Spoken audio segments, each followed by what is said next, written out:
Can you talk us through the changes announced today, the difference you think also they'll make to people trying to get back into work? Well, at the heart of the proposal is a theory, in essence. It's the development of the design and the implementation of this policy are some months away. So it's an idea, it's a theory at the heart of this proposal, and what it effectively is doing is putting those who are unemployed into three buckets.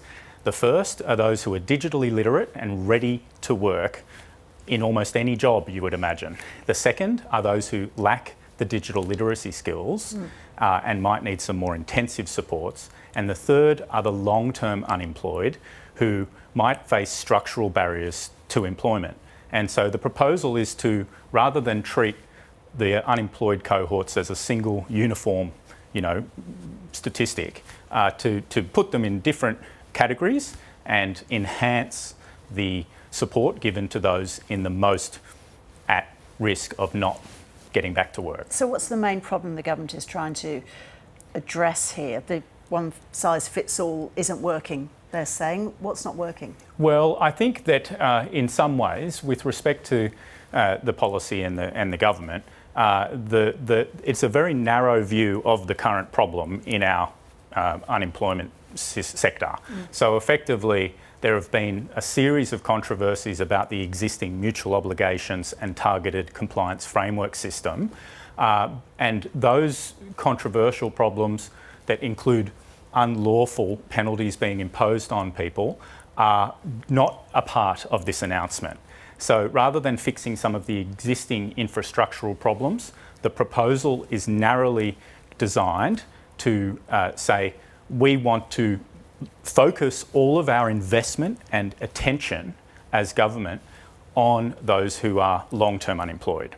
So one of the difficulties, though, with this proposal is that it doesn't change the existing model of the private provider system.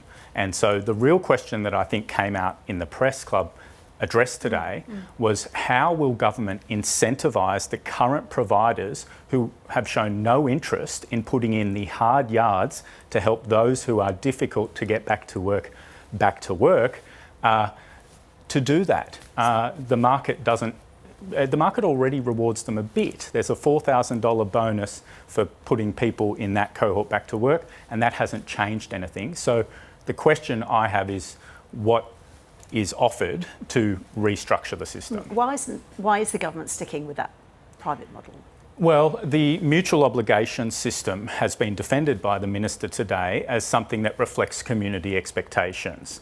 The justification is that people understand, those who receive a Commonwealth advantage, a benefit, to be people who should be asked to do tasks and to demonstrate that they are attempting to become employees in the private market. That is somewhat of a norm that's probably arisen since the 1990s, but it's not really the bedrock principle behind social security. It's an entitlement, and it doesn't really, in terms of legal development and policy development, attach those obligations. Nevertheless, the proposal is pitched as one that meets community expectations on that basis. Just quickly, what's happened to the long-time unemployed? There's been an increase from 15% within the only 4% of the total unemployed cohort in Australia, which is 4.5%. It's a very low historical number. But within that 4.5%, there's been an increase from 15% in 2015 to 20% this year in the number of people long-term unemployed. And all the attention is focused on that cohort.